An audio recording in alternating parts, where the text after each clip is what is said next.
What are you doing?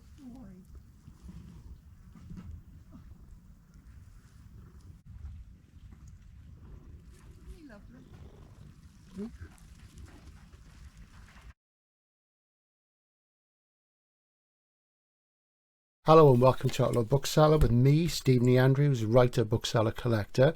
And today's going to be fairly discursive and rambling and short because it's a question of what I can actually manage at the moment.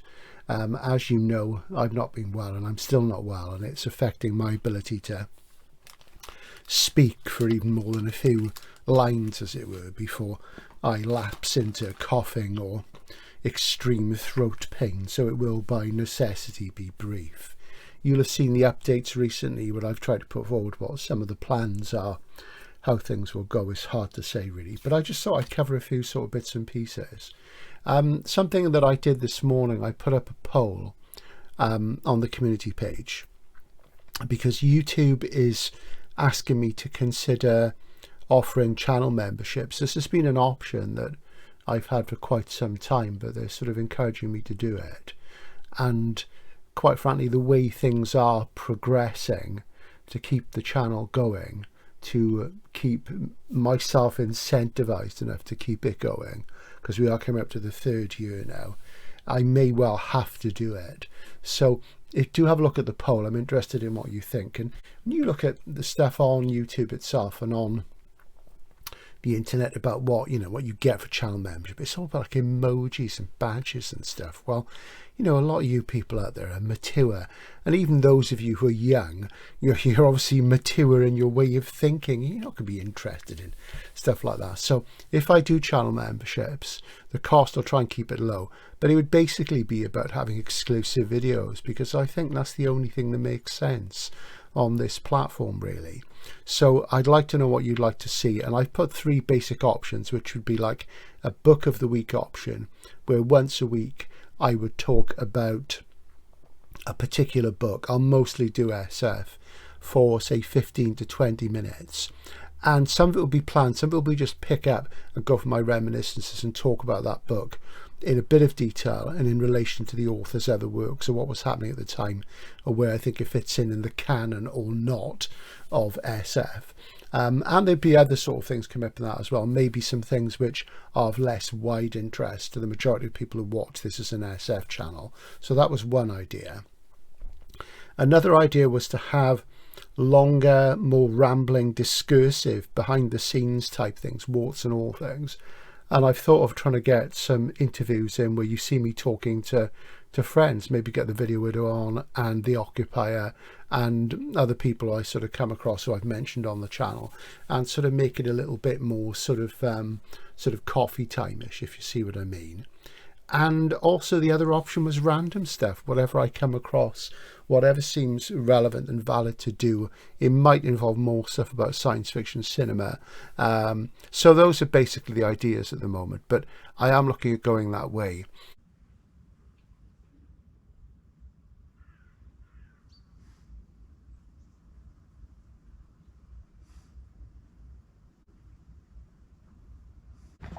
I like you too. Yes, I like you too. Yes.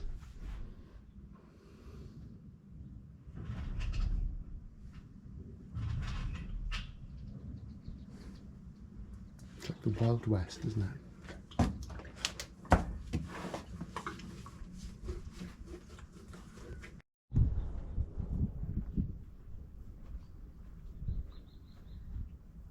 I'm trying to get back to a standard now where of doing 2 videos a week.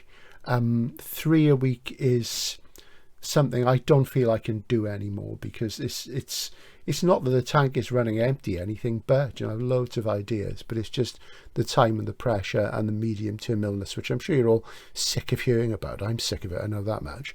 But we'll talk about some other things now anyway. So correspondence. I got this postcard from Bruce in Toronto, who is sort of doing a world tour these days.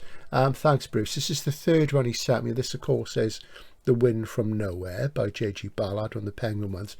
And I noticed the other day that John at Sci-Fi Scavenger, he gets cards from Bruce as well. Bruce did invite me to meet up with him in London at a Sherlock Holmes thing, and I just couldn't do it. I just can't do anything at the moment. And he said he's just finished reading Solaris, and he's been working his way through 100 must-read science fiction novels. So thanks again, Bruce. Great guy. Right, what else do we have? Well, of course, I am spending some of my time planning Paris. Got my little guide here, Darlington Uneasy Top 10 Paris. Just a quick recommendation, if you're in the UK, these city guides, which are top 10s, are actually very good. I was always very sceptical about them. And when I first went to Paris, which is 20 years ago this year, I was given a copy of the edition then by the publisher. I was quite sceptical, but it was really good, and I have used them ever since for small city things, so that's very good. So I'm still planning that with my friend Mark, who you will have seen in the Hey on Why videos and things, and we're hoping to shoot a bit over there, but it's mostly going to be a holiday, and of course there's the Michael Moorcock thing is coming up there as well. So I'm working on that. That's 2 weeks away. And what else has been coming in the post? Well, you know, I said I wasn't going to collect anymore, at least not for a while. Well, that's true. I haven't been buying anything, with one exception, but I did get this in the post from Richard at Vintage SF, The Paradox Men by Charles L. Harness in the Crown SF series, and these are really nice little dinky octavo hardcovers. Now in the UK they were published by Robinson, and not all of them were issued over here. They did about 12 altogether, and I think I've got about half of them. And this one wasn't issued in the UK. And Richard bought me this because even though it's fairly common in North America, it's impossible to get in Britain. And I do have a paperback, and I've read it a long time ago. This is from 1947, I seem to remember. What was it called? It was originally called Flight into Yesterday. Was it Flight into Tomorrow? One of the two. But I'm going to reread this. I reread the opening bits, and I'd forgotten how kinetic it was. Very, very good. So thanks a lot for that, Richard.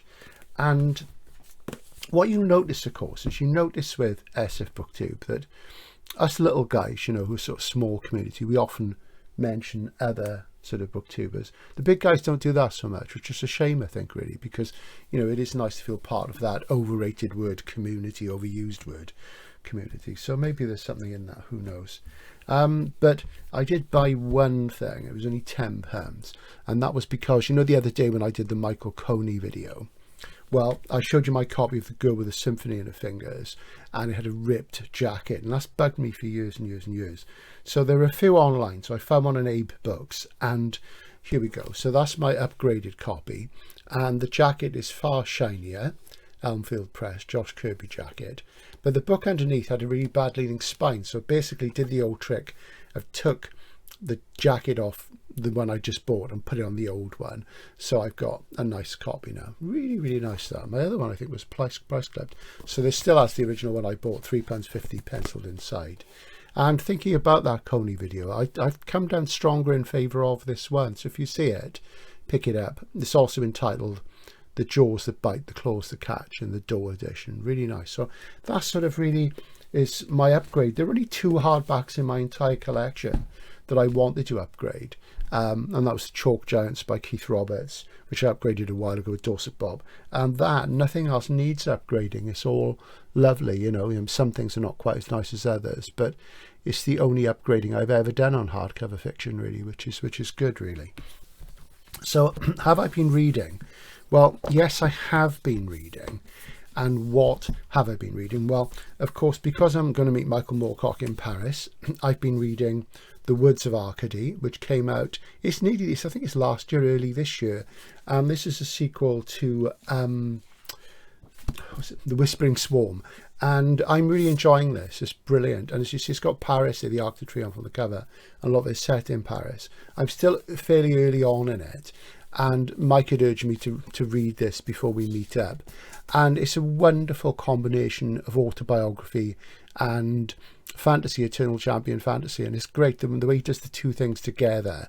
And to me, it's an underused sort of way of doing things. And I know when I've tried to write fiction and when I've written fiction, there's always been a certain amount of autobiography in it, and I think that's perfectly legit, you know, because I think ultimately writers write about themselves, no matter what they write, even if they don't appear to write about themselves. What comes out of them is written from within them. It's either for a personal need to make money, or it's about something they're passionate interested in. So it's ultimately about them, even if it's by an indirect route. So I think that's an important thing. But yeah, I'm really, really enjoying this. And of course, his next novel and his final novel will be the third in this sequence, and that will be yet another climax, the Eternal Champion sequence.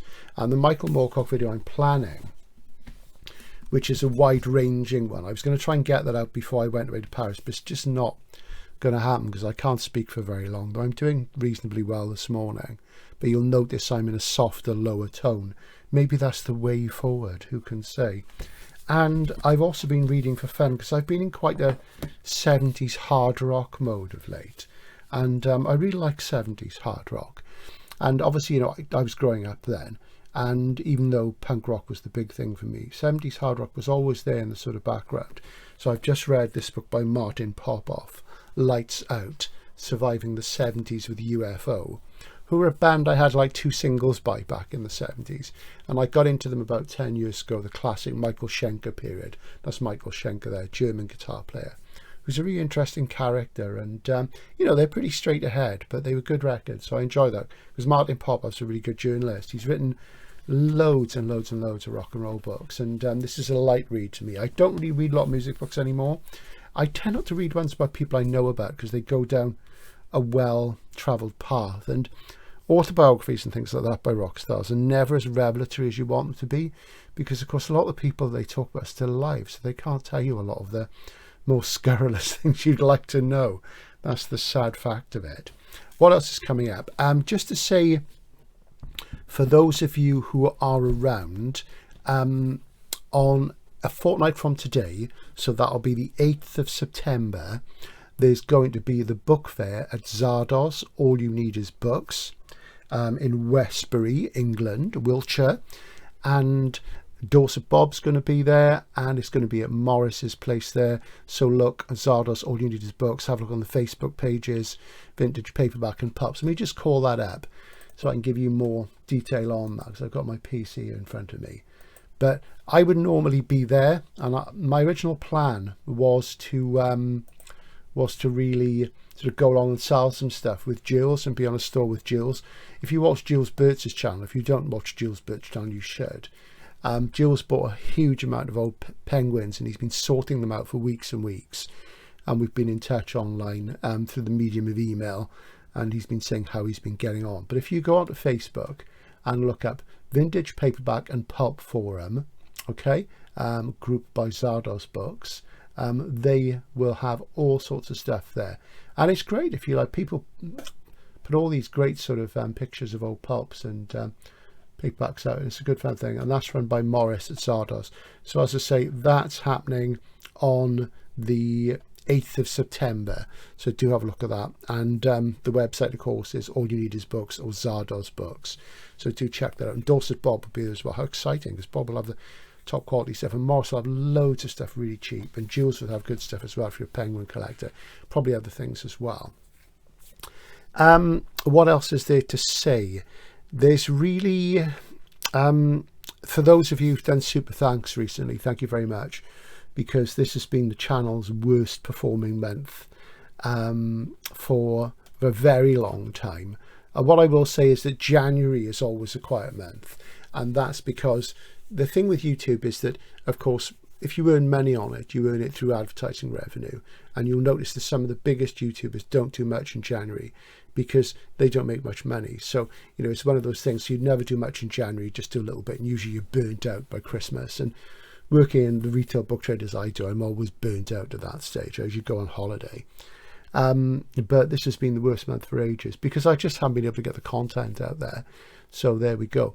So will there be more to come in the week to come? There should be something short in a few days, looking at a book I mentioned as an aside, and I've wanted to do something about this book for ages.